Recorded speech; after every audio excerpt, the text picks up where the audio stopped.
The FIFA World Cup 2026 has now entered semi-final mode. The final four teams have been selected, but who's going to be the standout performer that's going to take their team all the way and be able to hold the gold? We're going to talk in depth about the World Cup here today, along with everything else from the weekend sports, because it's time, it's Sunday, it's point of view. My name is Bobby Munson. It's sat beside me. It's my good man, Andre 2/3 Fluffy C. Andre, happy Sunday. How you doing, my man? I'm alive. Let's just say that it's been a week. It's been a week. Let's just say that it's been a week. I'm alive. I'm here. I'm happy. It's been a good week though. Really good footy this week. It's just been some entertaining footy. I didn't get to see anything from yesterday. I will say that I didn't get to see any of the final two games, but I did see stuff on Thursday and Friday. Holy crap! This is some good football this past week. There's been some great matchups along the way. There's been some really difficult games to watch. Of course, yesterday watching England was very stressful for me. First, I'll get right into it. Let me get you started and paint a picture for you. I was busy yesterday, so I wasn't able to watch the game live, and trying to avoid having people spoil it for me, I had to be very threatening in my nature and tell people that if they were to ruin the game for me before I get a chance to watch it last night, that the chances are I was going to drag them inside the wrestling ring, stomp them down, pull them outside the wrestling ring, and toss them right back in again so I could finish them off by breaking their legs. Lucky enough, everybody was very good about it. Nobody ruined the game for me, and I did get to watch it last night. But with that said, why don't I talk? And I'll say this: I was close to messaging you after the England game was over. I was going to message you about some stuff because I was checking updates. So I was doing other stuff, but I was going to message you about it, and then I just kind of didn't. So I guess I did good. I guess by not messaging you. Here's the catch. I knew I had forgotten to mention anything to yourself, so I was like, I'm not opening Discord at all. I think so. I left Discord completely unchecked until after the game, so that I just in case I was like, because I didn't give you the fair warning that I gave people that are in my general area and stuff like that. So just to be fair. But speaking on that, yes, I was out and about yesterday. Prairie Pro Wrestling was able to have our now, I guess, annual spot with the Saskatoon Berries baseball team. So the Berries pulling doubleheader yesterday against Swift Current. First game, they actually won. I think it was 7-0 in the end. And then right in between, you got some Prairie Pro Wrestling action, and there was a lot of people on hand despite that blistering 33 degrees Celsius heat that we had going. The nice thing is the Berries out at this field, there's an area that they've got like a garden hose connected to like multiple faucets that you can go turn on and dunk your head in and stuff like that. Like they're really good about trying to accommodate, especially in the heat and everything. They're a great organization. We have a lot of fun doing the spot. And this year, where last year we had a lot more wrestlers on hand, but it was because we had the double duty with the Beer Wars. Beer Wars had technically paid to have more matches, have more wrestlers. This time around, this really was, an opportunity for more of the locals. So we, of course, had Soup Nasty, Riley Cruz. We had the champion, Jacob Creed. Cannonball Kelly was there. And, of course, Jacob Morris Creed. Boo. Boo, Jacob Creed. Yeah. But, and, of course, Jacob Creed actually said that he would put the title on the line yesterday against whoever won the match between Soup Nasty and Riley Cruz. So Riley Cruz ended up having to pull double duty after a competitive match with Soup Nasty. He ends up getting his title shot finally, and Barry the Bear, the mascot from the Saskatoon Berries, was the official guest referee in this matchup. Everything was looking up for Riley other than the fact that the fatigue from the previous match was going to be a factor.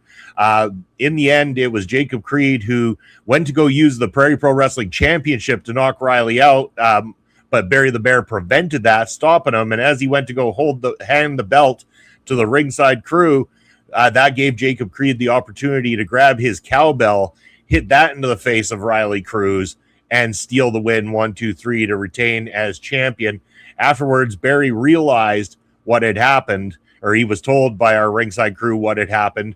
No reversal of the decision. Barry playing it fair and saying that, he counted the 1-2-3s, nothing he was going to do about reversing decisions. But he gave Jacob Creed a taste of his medicine by delivering the biggest bear-like stone cold stunner you've ever seen. Jacob Creed suffering from a little mascot stunner at the end of yesterday, which got a huge pop from the crowd. And so I just want to say a big thank you to the Saskatoon Berries organization for having us out once again. Looking forward to hopefully doing SummerSlam Jam Part 3 next summer as well too. I love these crossover events with the wrestling, and I'm sure you get a lot of them out in your area as well too, Andre.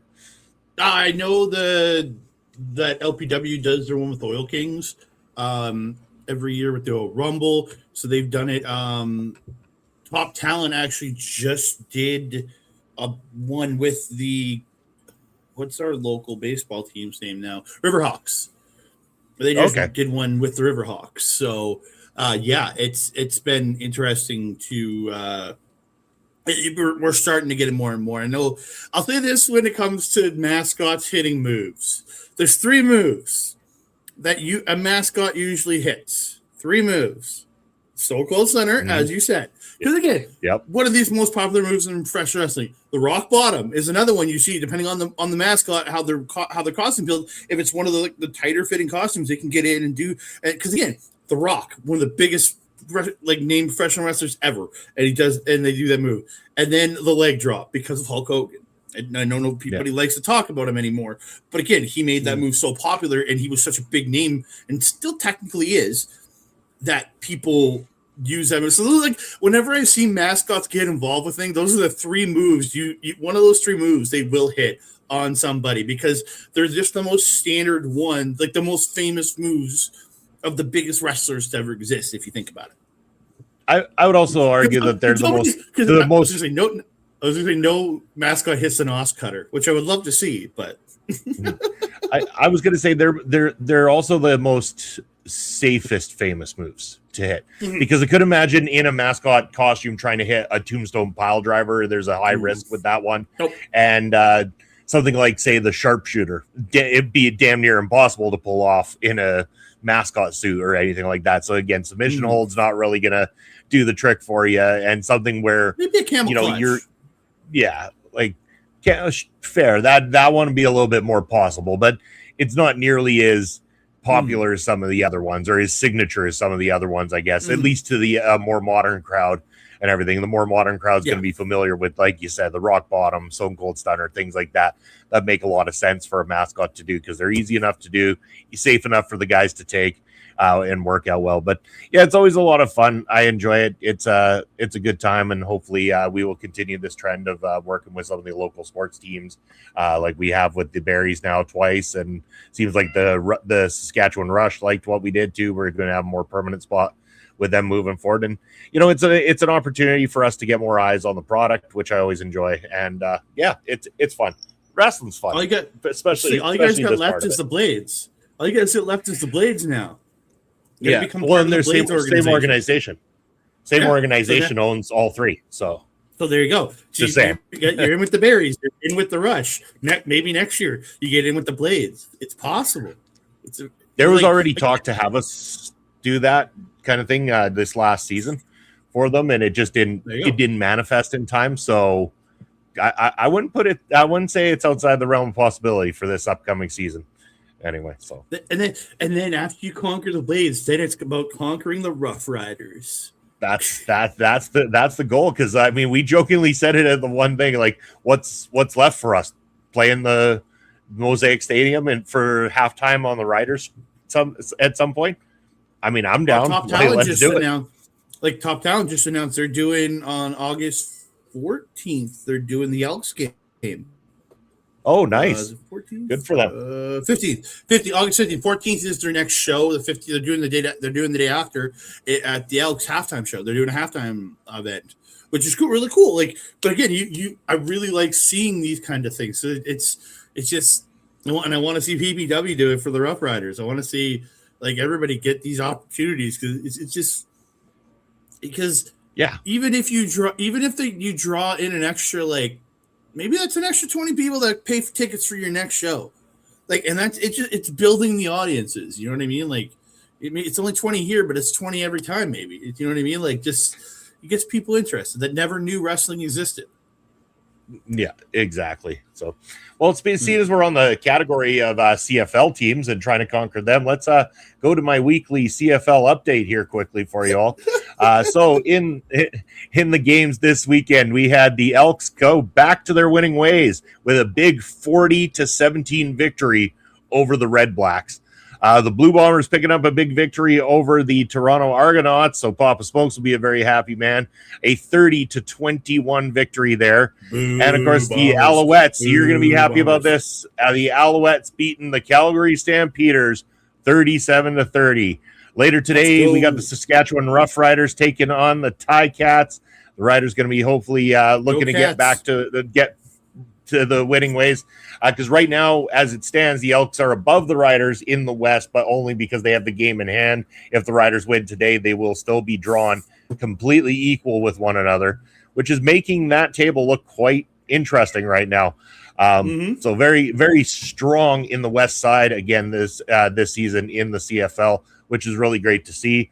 It seemed like, again, the Elks are the surprising team right now, Andre. Like, they've gone so long, this franchise, without victories, without giving much back to the fans.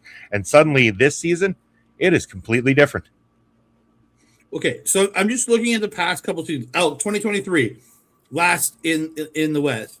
2024, second last in the West. 2025, last in the West. So only 5 games in. Again, only 5 weeks into this season. Again, we had a temporary.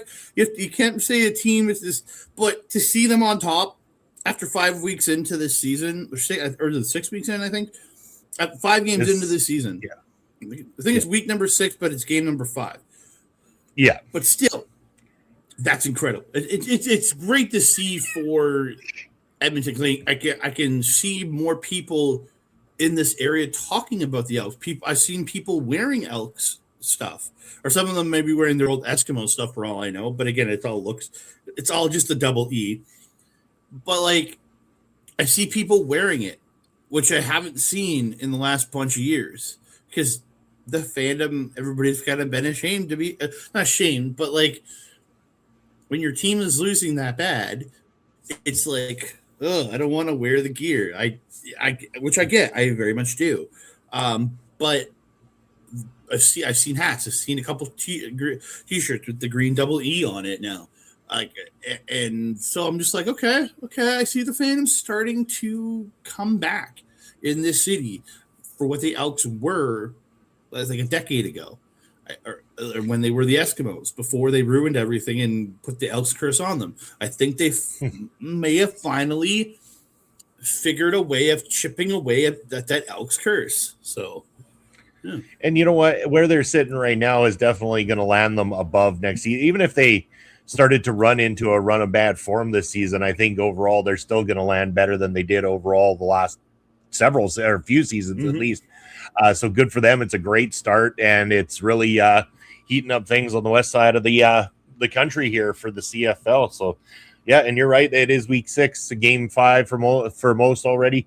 But yes, that's your CFL update. We'll keep bringing you more news in the world of Canadian football as it rolls around. But Andre, I want to let you take the floor and let me know if you got any news and any other sports before we go full footy on this thing. Yes, I do.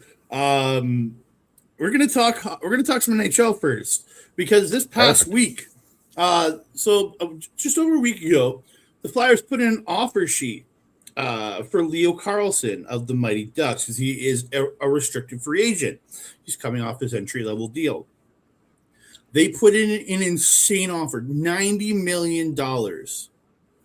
$90 million for this dude. Wow. Over, I think, 8 years. It equates to being about $18 million a year.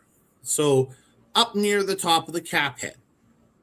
And so if the Ducks had let them go, I think it would have given up. Flyers would have given like 4 first-round picks to sign the kid. But the Ducks matched the offer, because they have the option to match offer if it's a restricted free agent. And they matched the offer. So a lot of people are looking at this in multiple different ways. Is that this could really hurt the Ducks long term, because they are now locked into this dude for an insanely high contract. who is about a 70-point a year player.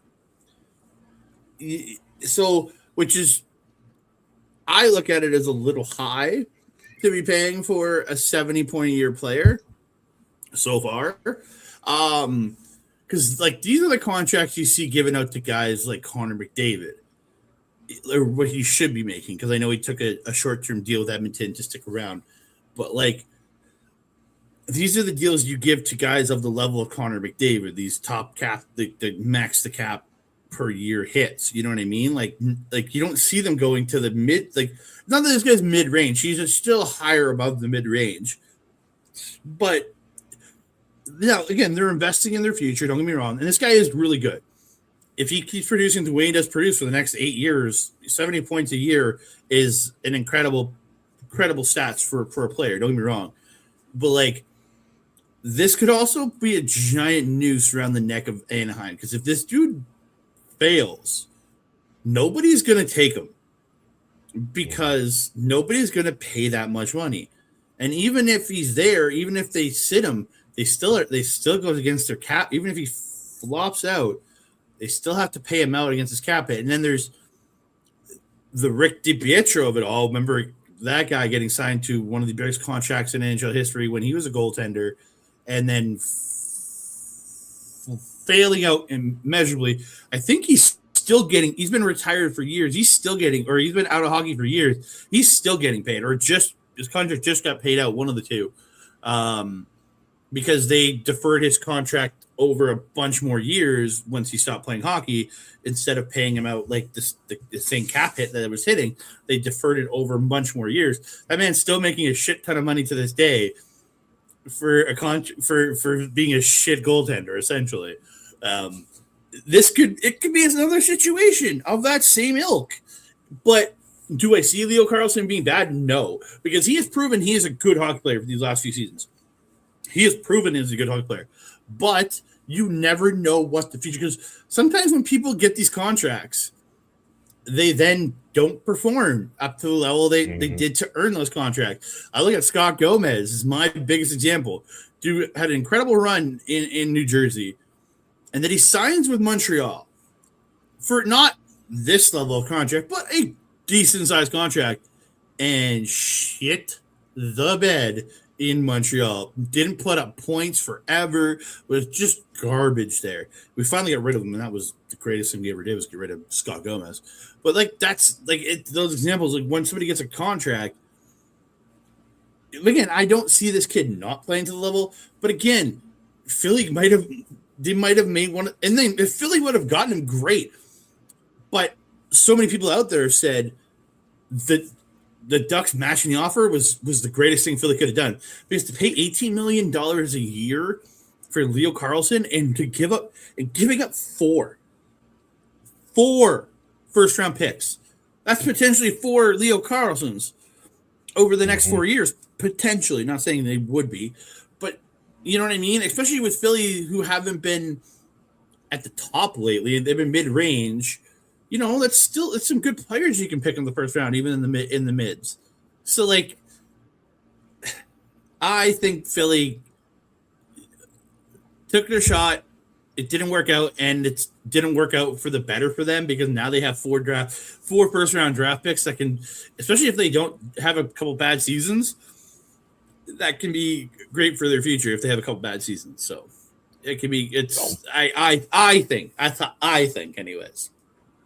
And I completely see where you're coming from. First, hello, Brett, for joining us in the chat. Good morning to you. Also, I see Zach was in here as well, too, earlier. Zach, Brett, thank you for being here on the show. So I get where you're coming from. And, like, again, my familiarity with hockey isn't as strong as yours, but I can relate it to other sports, particular footy, where that's the thing. It's like sometimes the high contract, because of what a player has done somewhere else, doesn't always relate to where they go to next, kind of thing. Like, the sign of a good player is somebody who can go and offer something to each team they go to, whether they have to adapt their style to fit that team, or they have to adjust the position that they play slightly in order to fit that team. A great player will do that.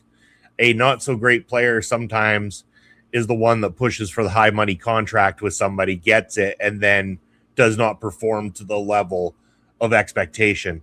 Or sometimes people throw out way too much money on a player and overvaluate them because they become desperate in the market. They're so desperate to sign that particular player for that particular position that they overpay for said player. And then when the performance doesn't match the amount that they've offered, it becomes a detriment to them. And meanwhile, while everybody else is able to pick up, like you say, 4 people for that kind of a price that end up developing into that level of player, now you've got 4 of them that you can turn around and sell to teams or choose to build your team around, as opposed to just the one that you sunk all your money into. Yeah.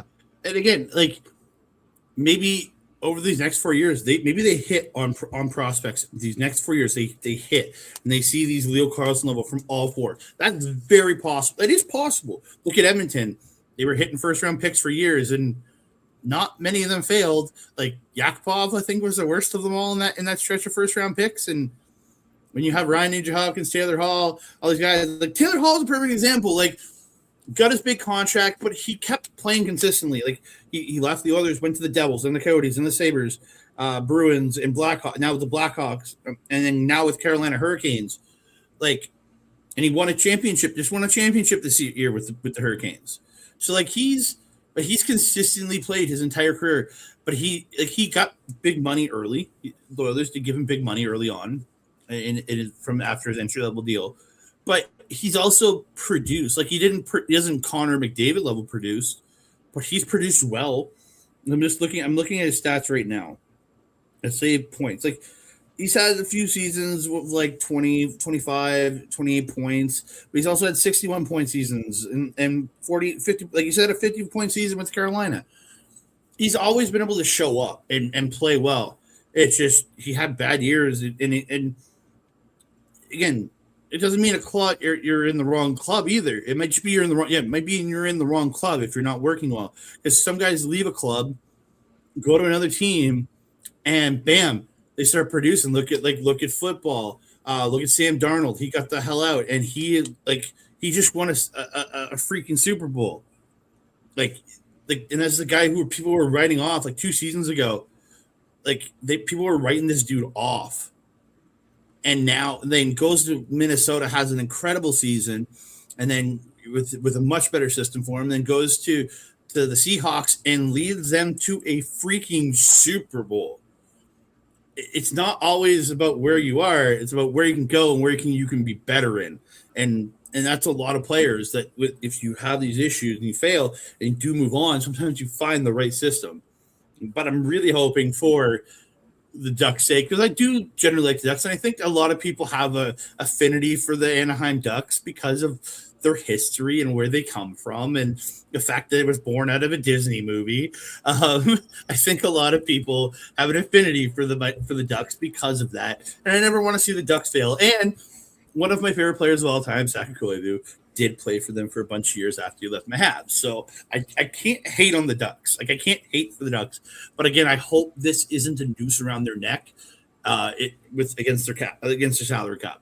Because I really hope Leo Carlson works out well for them, because I really don't want him to be a bad choice for them. I really want him to be a good, solid choice for this team. I'm hoping he lives up to this contract, at least keeps giving them 70-point seasons. I'm really hoping. I hope for him. So. Oh, for sure. You don't want to see people necessarily fail. I mean, sometimes you do because they play for the wrong team. If they're in Toronto, I want them all to fail, but that's different. Okay, that's a great point. And a fair one as well, too. I'm going to be talking about shortly about people that, I get torn about whether I want them to fail or not, kind of thing. In some ways I do, because they play for the wrong teams. Otherwise, we'll talk on that shortly. But is there any F1 or anything like that this weekend? Yeah, for sure. I don't have any F1. There's no F1. We'll be back next weekend. But I have one more big, actually pretty big news story in the world of the NFL. Nice. It looks like the Seattle Seahawks have been sold. So the Allen family, who have been controlled. The Allen family, who have been in control of the Seahawks since Paul Allen died back in 2018, a former Microsoft executive, a man made billions of dollars with that company.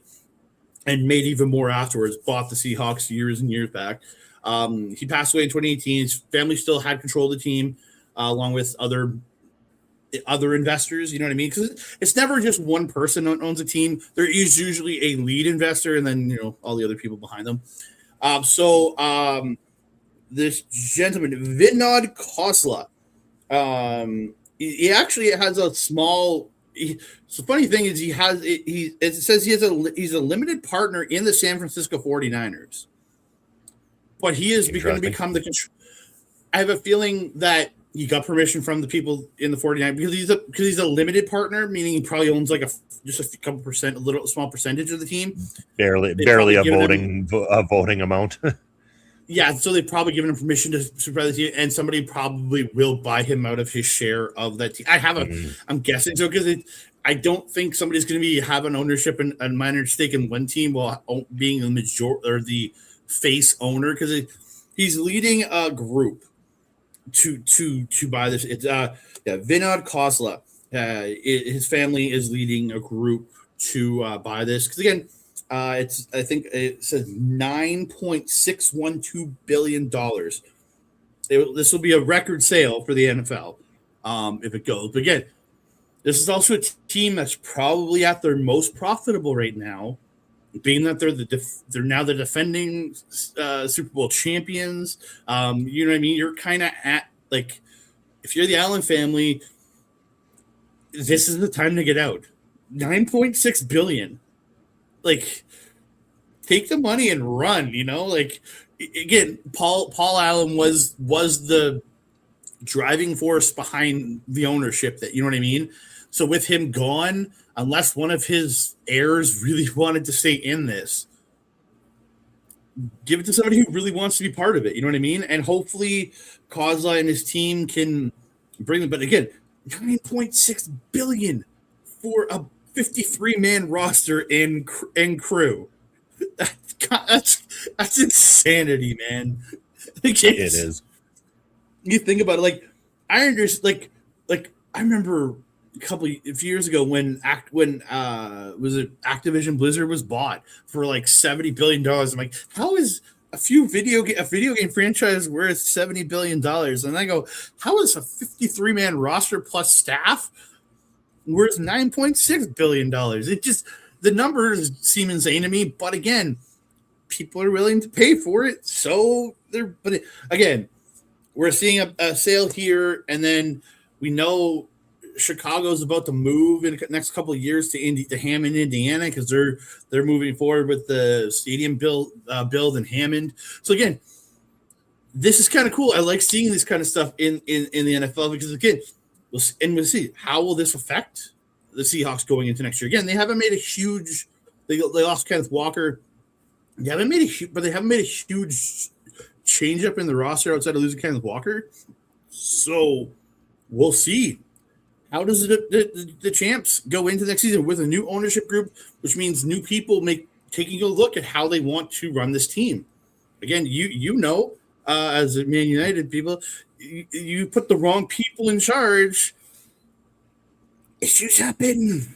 So we'll see how the Khosla family and company run the Seattle Seahawks. It'll be interesting to see. It can be for the better or for the worst, as Man United fans have known for a long time. I'm glad you brought them up because let's talk about them for a moment. When it comes to the ownership, when the Glazer family, known for their NFL football ownership, bought Manchester United against the will of the Manchester United faithful, we knew right away it was going to be problems. The couple of decades ago that it happened, they came with a large, heavy debt on them that then bounced over because now the ownership brings their debt along with them. The debt now followed Manchester United. And this debt then hurt Manchester United over all these years, and they were trying to use Manchester United as a way out of said debt. We have suffered on this for a long time. It wasn't until a couple of years ago when Ineos, which is led up by Sir Jim Ratcliffe, bought a portion of Manchester United from the Glazer family, making now two ownerships in there. Now the problem is two ownerships that a lot of the fans don't like at all. They don't like that it's now being run as a business. They've never put any money into updating Old Trafford, the stadium, which a lot of people think as the only place we ever should have Manchester United playing. Instead, they're now looking for sponsorships and have purchased the land area for a new stadium for Manchester United. Instead of trying to revitalize the classic stadium where United have always played, they're going to piss on that and go brand new from scratch. $2 billion project that is planned for a new 100,000 seat stadium for Manchester United in the future. Along with this comes a lot. Sorry. Oh, yeah. Fremont, I have a question to the stadium. How old is the stadium? Like, just a rough estimate. That is fantastic question. We're talking a century or more. I'm pretty sure. Let's just look. How old is I was going to say Old Trafford? I've been because I'll say this. I watched the Welcome to Wrexham show, and they talk about how it's like the third oldest stadium. Wrexham is the third oldest stadium in the English pyramid, and they're doing updates. They're updating it. They're building a whole new end to that stadium. They're trying to improve their stadium, and it's one of the oldest in the game. So, like, you hear about that. You hear about yours, Old Trafford. You're like, no, update it. Make it better. Let's yes. Yeah, come on. Put the investments into what was always home. That's the biggest problem. And Old Trafford, just for the knowledge, is 116 years old. It officially opened February 19th, 1910. So that is how old that stadium is. And they just need to update it. People love Old Trafford. There was a magic behind Old Trafford at one point. Teams feared having to play at Old Trafford against Manchester United because of how many screaming fans are there to get under their skin. We're not going to have that same kind of magic with a new stadium. Yeah, it'll be modern, it'll be fancy and all this kind of jazz, but it won't have that same kind of magic that we're used to from Old Trafford. Along with the investments comes this new policy about spending as well too. We've seen it before. Manchester United get these high hopes of players they would like. Elliot Anderson from Nottingham Forest. But then they didn't even put a bid in because Manchester City were looking to put a record-breaking bid in for him. So they go, sorry, it doesn't fit our new model. And I'm of two different minds on this. It's like, I think you need to spend money in order to be a top winning team and stuff like that. And sometimes that means sacrificing spending on a big money player like an Elliot Anderson or, someone of that caliber. At the same time, I'm also understanding where they're coming from when we have spent large money on players in a panic buy before and they don't pan out for us. And then it becomes a huge loss because then when we try to sell them, nobody wants them at the price we spent on them. They don't want to spend on their wages. It's kind of like where we are with Marcus Rashford right now. We didn't spend a lot to get him because he's an academy graduate, but because he became so prominent and so, main team for Manchester United for so long, they kept throwing high-level contracts at him to keep him at Old Trafford.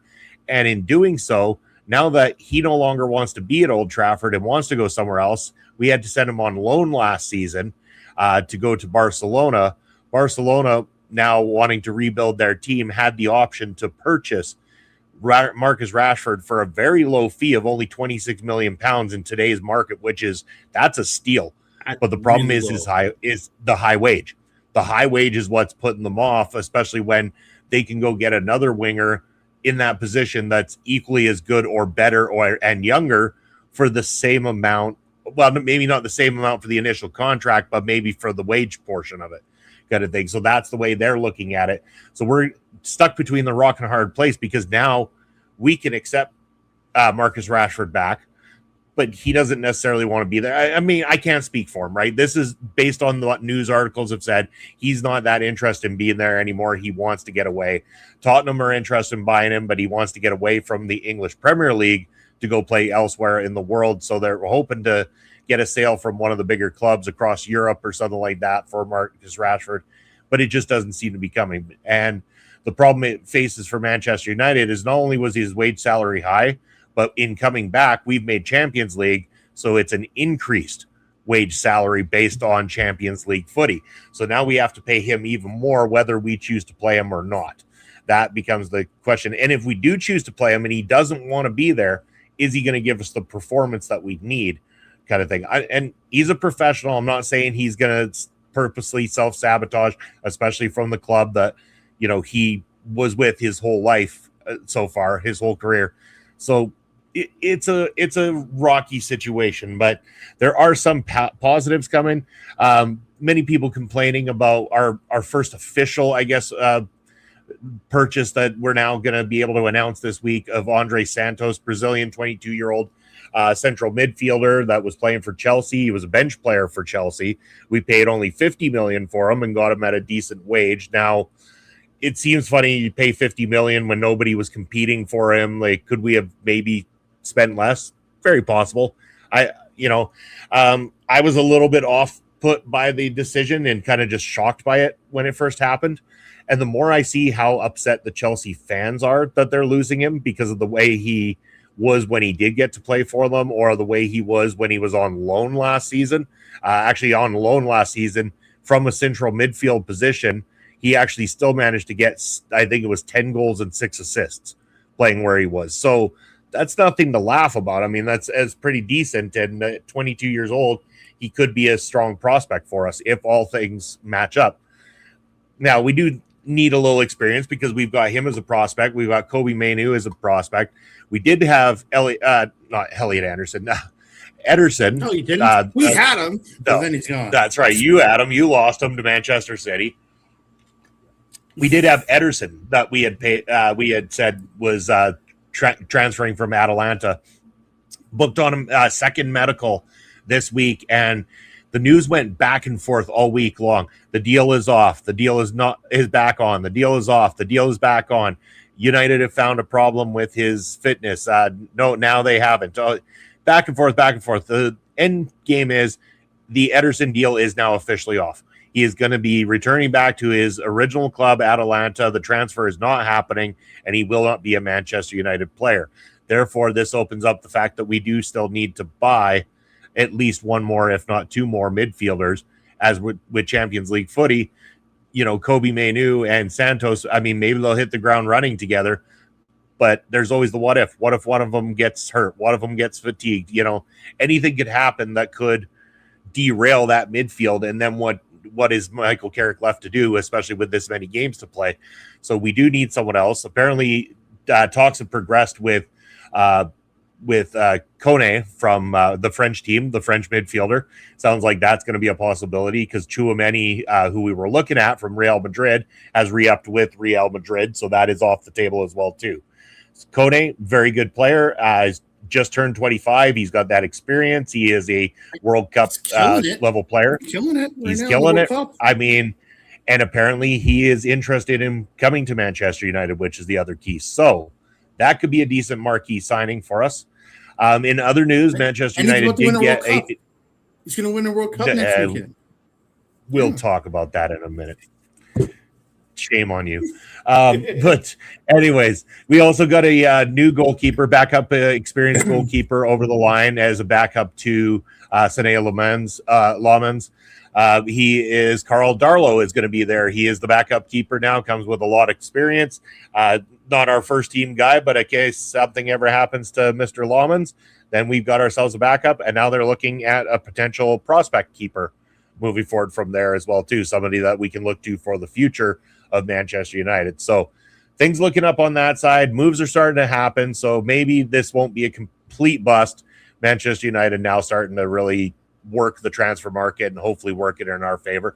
And maybe we won't overspend, and maybe we'll look back on this later going, wow, you know what? They didn't overspend, and these players that they did bought ended up being worth their value or above what their value is. We could be looking in a year or two time at top clubs looking at Manchester United going, you know, that Andre Santos has really started to shine. I'd be willing to pay 120 million for him.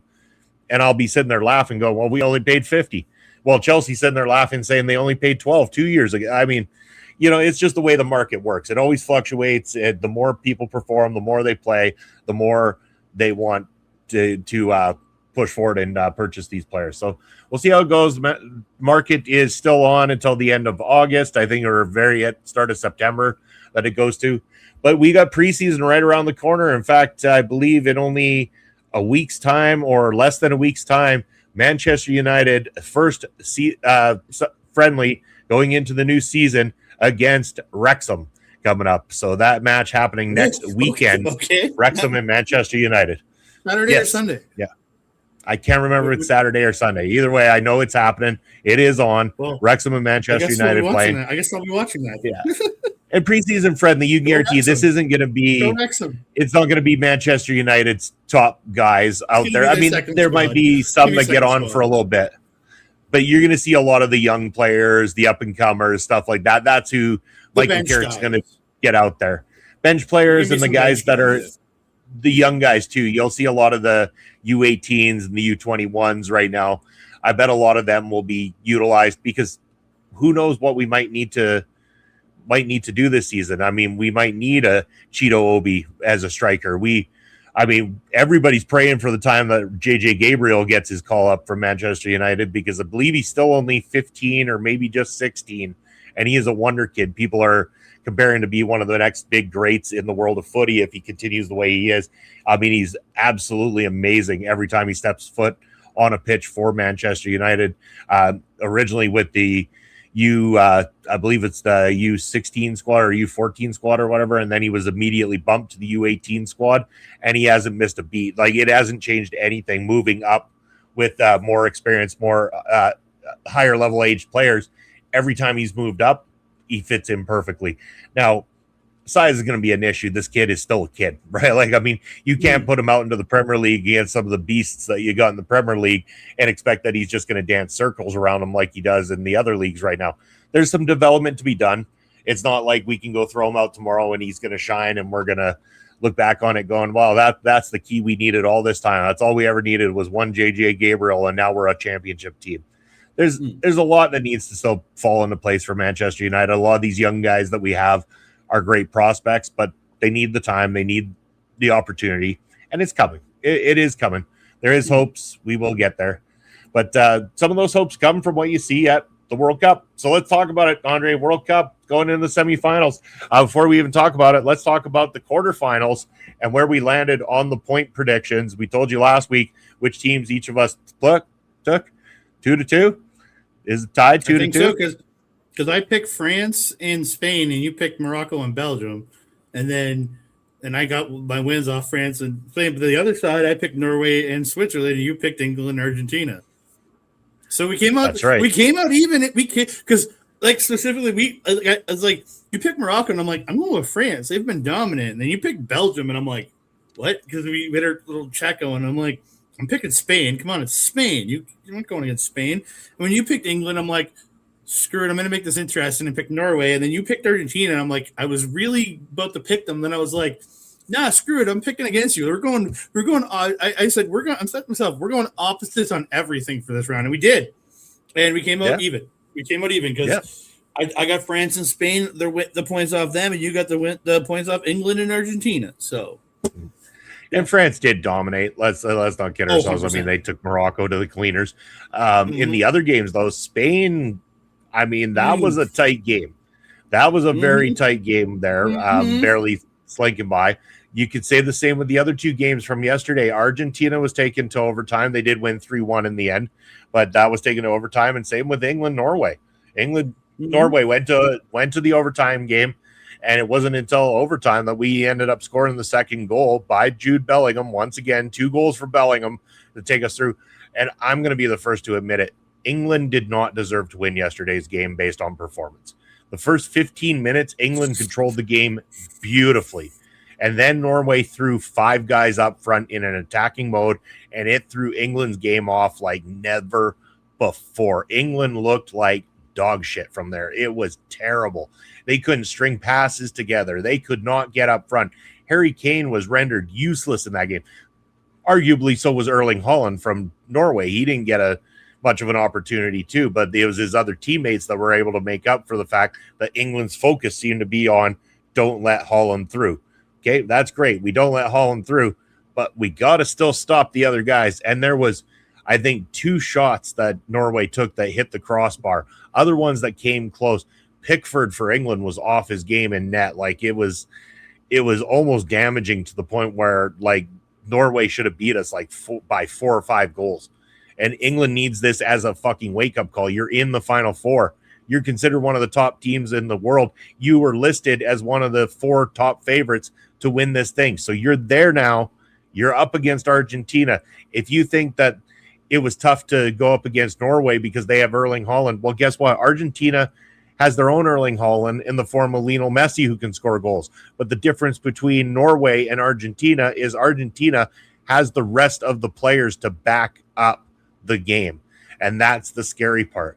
Now, notoriously, England does better against teams from that region than they do against European squads. So it was mentioned yesterday that they struggle more against your Norways and stuff like that, other European clubs. So in saying that, England might do decently against Argentina for all we know. Hopefully they pull their game together and they can do it. Argentina have had weaknesses in their game, and it is entirely possible. Kane and Bellingham have been doing great, despite Kane not shining yesterday. He has been on point with every other game this time around. A couple of notes I'll make. I don't know why Anthony Gordon was taken off for England during yesterday's game when he did, because he was the one that was making darting runs past defenders most of the game. So I'm not sure why he was taken out at the point he was, but it is what it is. And the other thing I'll say is Thomas Tuchel needs to wake up, and despite the fact that O'Reilly is a good defender and he's showing that signs, Jed Spence has been on fire for England in that position. Every time he comes on as the substitute, it is a difference maker. And now you could argue that you want that difference maker from the bench, somebody who can change the game up for you. But I almost want to see what Jed Spence does from the start against Argentina, because maybe we need Jed Spence to make those dart and runs into the box, be able to get there. I mean, Jed Spence was close to scoring a goal yesterday against Norway when he followed the ball because the ball got away from the defender towards the keeper, and the keeper confidently was kind of coming up to it. Jed Spence continued the run, and the keeper went to go play the ball out, and as he did, Jed Spence got his leg in front of the ball. Ball came back down, but there was too much impact. It rolled back out for a goal kick, fortunately for Norway.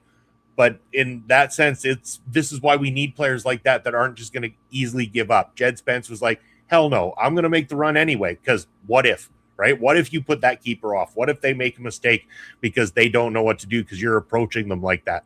You got to dig in, and that's what Jed Spence has been doing. I'd like to see him out there more for England. So that's how I saw it. It's been some great games, though. I'm very interested in seeing what's going to happen with these semifinals. Tuesday, Wednesday are the games. We got France and Spain on Tuesday. We got England, Argentina Wednesday. That will determine next weekend's games. Of course, Saturday will be the battle for third and fourth, and followed by Sunday's World Cup Final. Boom! It's going to be a hell of a time. Let's predict it, Andre. I want to get your thoughts on some of the games, but before we do, let's predict who are going to win the next 2 games, starting with France and Spain. France. I really, they've been so strong this entire tournament, and even going up against Spain, who have been really strong. I think they've got the edge. I really do. I think they've got the edge here. I wouldn't argue with you. I mean, I know you joked about it before about France going on to win the tournament, but I think a lot of people have that in their minds too, and it's hard to stop them. I want to kind of keep the predictions different just so we don't end up with draws all over the place and everything. It's fine, dude. It's fine. It's fine. If you want to pick France, I'm perfectly okay with you picking France here. Because again, it's about making the smart choice. Yeah, I can't. It's going to be France. It's going to be France. I got to go France. So we're keeping the same on that one. Now, I think you already know where I'm going with the next one, so I'll just say it. I'm picking England over Argentina. It doesn't matter. Oh, I thought you were going to pick Argentina. Hell no. Lionel Messi can go to hell. I'm picking Messi. I'm picking Messi. You're picking him? All right. I got to stick with England no matter what, even if it's not the right choice. Even if we make it to the final up against France and it's pretty easy to predict that France will probably take it, I'm still rooting England, man. I won't back down.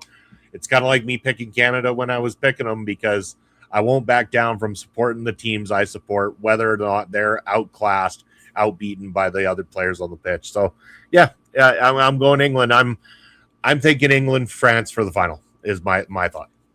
And I'm predicting a French Argentinian final. So, yeah. Which would be, I think that's a repeat of the Euros or a repeat of the last World Cup, if I'm not mistaken. I can't quite remember now.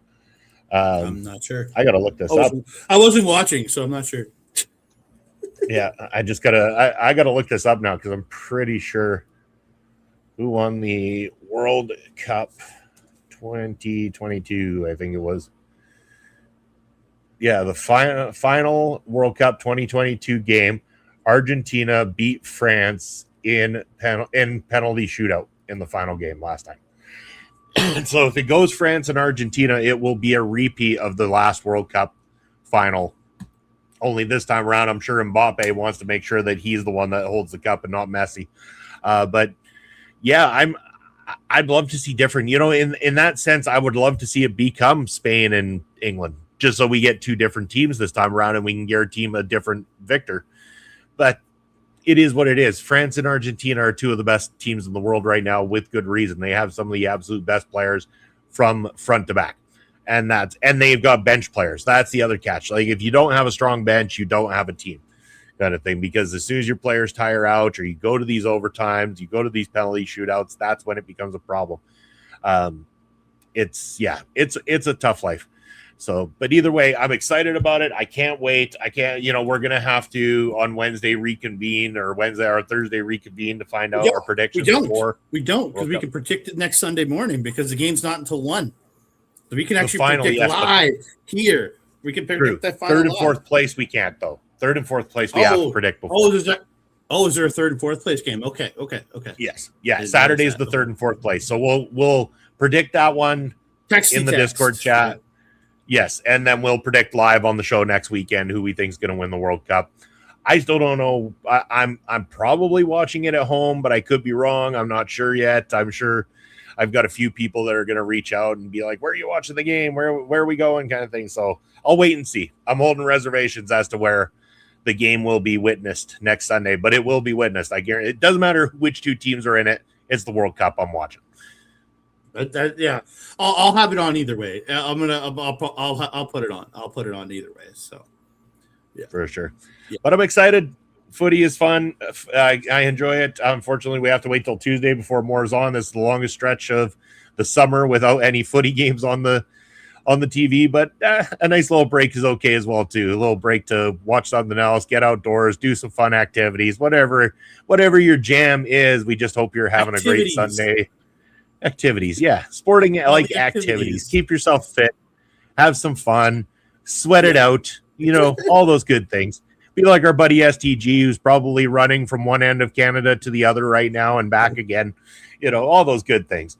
But yes, in the meantime, and in between time, Andre, I think we could probably say that's about a wrap on this week in sports. So I'm going to go ahead. I got nothing else. I'm going to put that beautiful ticker of yours on the screen. You're going to tell the people all the great things you got going on and where they can find you next. What I got going on right now, actually, I'm replaying South Park's The Fractured But Whole because I will be jumping on an eventual episode of Remember the Game, which I have guested on multiple times over the 370 some episodes that he's done. I've been a freaking guest. I will be jumping on for The Fractured But Whole, and so I'm replaying that right now, so you can check that out. Coming in the next month or two, we'll be doing an episode about The Fractured But Whole over on Remember the Game. Check that out on socials and the website, Remember the Game. But you can find me right here doing Marvel Talk. We'll be back not this coming Thursday, but we'll be back on the 23rd, where we're going to be doing episodes 4, 5, and 6 of X-Men 97. And then I'm going to see Spider-Man on the 1st. So it looks like we're going to be doing Marvel Talk on August 2nd to talk Spider-Man Brand New Day. So we got all that coming over the next few weeks. I'll be here every Sunday chit-chatting all the world of sports with my boy Bobby Munson. It'd be kind of cool to talk about Man United versus Wrexham next weekend, I guess. The friendly, we'll be talking about that. A lot of stuff to talk about over the next little bit in the world of sports, because guys, football season's about to start heating up in the NFL. It's only the preseason's only a few weeks away. I'm so excited. Yeah. But yeah, Lots coming. And you can find me over on Backbreaker Video where I do my show, The Pop Squad. Still trying to figure out a time, but we're looking to be recording with one Nasty Nate Nixon for Pop Squad Presents, which will come out over the next week and a half or so. Whenever we get it recorded, we'll be getting that shit stuff out and dropped, and it's going to be a great time. But yeah, find me over at ETO Touch at Backbreaker Video for that. And then, yeah, right here for all this stuff I do over here. Fantastic. And I was about to say, I can't wait. The NFL season right around the corner, and we know that means predictions. We know it's fantasy football time, all those great things. We're going to have more fun here on the channel. Make sure you tuned in for that. But where you can find myself next, of course, every Sunday right here, 11 a.m. Eastern time. You know the place. You know the time. Join us live, myself and Andre, talking the world of sports. You can also find me Thursday nights with Papa Smokes. Yes, the man with the angelic voice and I. We always rock it on Thursday nights for you, 9:05 p.m. Eastern time with Ring Respect Radio, talking reviews of indie wrestling and also talking about the history of professional wrestling. This week's indie wrestling, not sure what it is, but you'll know soon enough because it'll be out on our socials. You can also check me out on the Prairie Pro Wrestling YouTube channel every afternoon, I believe 3 p.m. Eastern time, 1 p.m. Saskatchewan time. New matches from Prairie Pro Wrestling with myself, Bob Smokes, on commentary. I haven't decided yet if we're going. Great matches dropped yesterday. Brotherhood versus Short Kings. The tag match. Yesterday. The Short Kings and the Brotherhood. Nice. So good. Didn't like the ending, but I thought the match was great. That's fair. That's fair. As for what's coming out this Saturday, whether or not it's the next match from Resurrection, or you know what, I might even just have it ready. I might have the entire 3 matches that we just did from this weekend from the Barrie SummerSlam Jam. That might be your release coming this Saturday, as all 3 matches will be available on one release. So stay tuned for that. More of that on the Prairie Pro Wrestling YouTube channel. But speaking of channels that you want to follow, if you're here on OLE Podcast, you already know, hopefully. But if you don't, check us out on all social media, where we'd appreciate if you followed along with us. And also check us out here on YouTube and or Twitch, where we're partnered on both platforms. On the Twitch side, what does that mean? If you're not familiar with Twitch, if you follow us, that is helpful as it is and keep the chat lively. But also, subs are great on Twitch. They help pay the bills. So if you got your Prime sub that you get every single month, or you want to just give us a sub because from the bottom of your heart you love what we do, we appreciate that. Thank you. Over on the YouTube side, if you go ahead and subscribe to the channel, hit the notification bell, give the video a thumbs up, and leave a comment, all those wonderful things help with the algorithm, help push the show, help do better for us. But you can do even better when we're live like this. You love what we do and you want to make sure that your voice gets heard more often. Give us a super chat, give us a super sticker. Those things will stop us in our tracks and put the attention back onto you, the viewers. But you can do one more thing for us. You pick up your mobile phone like Andre's doing, like I'm doing, and within 24 hours or less, when the stream is properly processed, you can go on there and give your hype points. You get up to 3 hype points per week that you can give out to your favorite content creators. We want you to share all 3 of your weekly points here on OLE Podcast. But in particular, we'd love you to share that love with myself and Andre here on Point of View, so we get more sports-minded fans here in the chat talking every single Sunday about their favorite sports. That's going to be it for this week on Point of View. Thank you for tuning in once again, you wonderful people, and we'll see you in a week's time. Take care.